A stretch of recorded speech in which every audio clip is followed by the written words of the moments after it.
Datapwat ipinagtatagubilin ng Diyos ang kanyang pag-ibig sa atin na nang tayo'y mga makasalanan pa, si Kristo ay namatay sa atin. Praise God. Makakaupo na po ang lahat. And I titled this short devotion, mga kapatid, that love came down and rescued me. Amen. God is love. Hallelujah. So, the love of God is beyond human understanding, mga kapatid. But it's accessible and available for everyone. So, bakit accessible and available for everyone? Dahil bumaba na mismo ang ating Panginoon, mga kapatid, nagkatawang tao siya para sa atin at namatay siya para sa lahat. And sabi ng mundo ito, mga kapatid, true love never dies. Amen. But true love died. Dahil ang true love na yun, mga kapatid, ay ang ating Panginoon. And He completely showed what love is. Amen. And God does not love us because walang dahilan, mga kapatid. But He loves us in spite of. Di ba nga sabi sa verse kanina, God commended His love towards us. Na kahit makasalanan tayo, mga kapatid, namatay siya para sa atin. And namatay siya para tubusin tayo sa kasalanan. Amen. And kung sa ibang tao yung mga kapatid, may mga dahilan kung bakit tayo minamahal, di ba? Mahal natin kasi pamilya natin. Mahal natin kasi BFF, best friend, amen. Mahal natin kasi maganda siya, gwapo siya. Mahal natin kasi may pakinabang siya sa atin, ganun. Or just mahal lang natin kasi iniibig natin or hinahangaan natin siya. But God didn't love us because of these reasons. Amen. Walang specific na dahilan ang Panginoon kung bakit niya tayo inibig. Dahil, kung tutuusin, mga kapatid, sino ba tayo para ibigin at iligtas ng Diyos? Sino ba tayo? Tayo isang maruming basahan lang sa harap ng ating Panginoon. At pwede niya tayong pabayaang mamatay. Hindi niya kailangan magkatawang tao para mamatay para sa atin. Pero ginawa yun ng ating Panginoon dahil mahal niya tayo. Amen. And ang awa at ang habag ng Diyos ay higit pa sa inaakala natin. Sabi nga sa amin sa Bible School, mga kapatid, kung ang kasalanan mo ay kasing laki ng barko, so gaano ba kalaki ang barko, mga kapatid?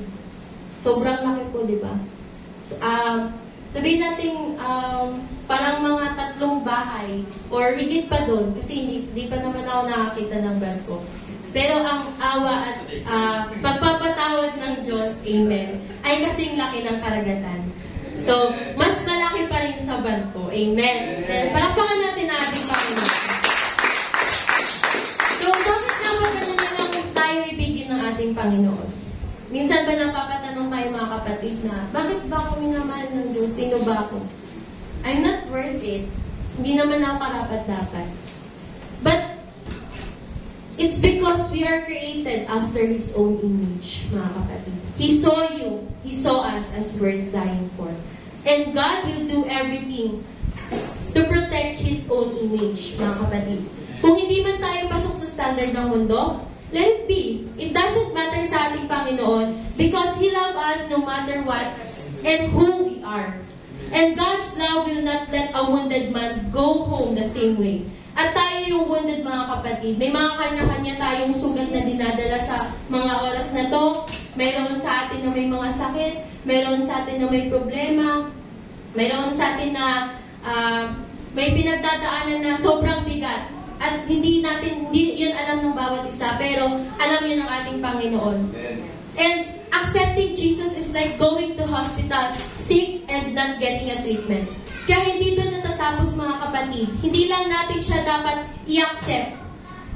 Because God's love doesn't stop in acceptance. It leads us to repentance and redemption. Amen.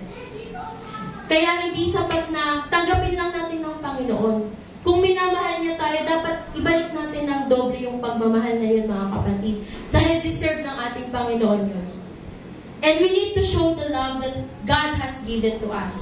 Kagaya nga lang sabi sa Romans 8:39, mga kapatid, walang anumang bagay ang makakapagpahiwalay sa pag-ibig ng Diyos.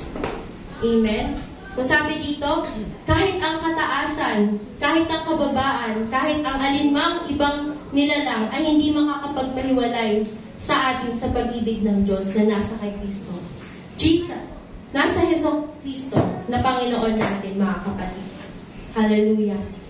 Kaya, let's take this time, mga kapatid. Let's take this time to thank God, to thank our God who loves us, to thank our God who give His unconditional love, mga kapatid.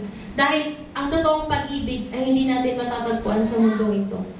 Hallelujah. Amen. Dahil ang totoong pag-ibig ay matatagpuan natin sa ating Panginoon. The unconditional love, the agape love, mga kapatid, ay sa Panginoon lang. Kaya, let's take this time, mga kapatid,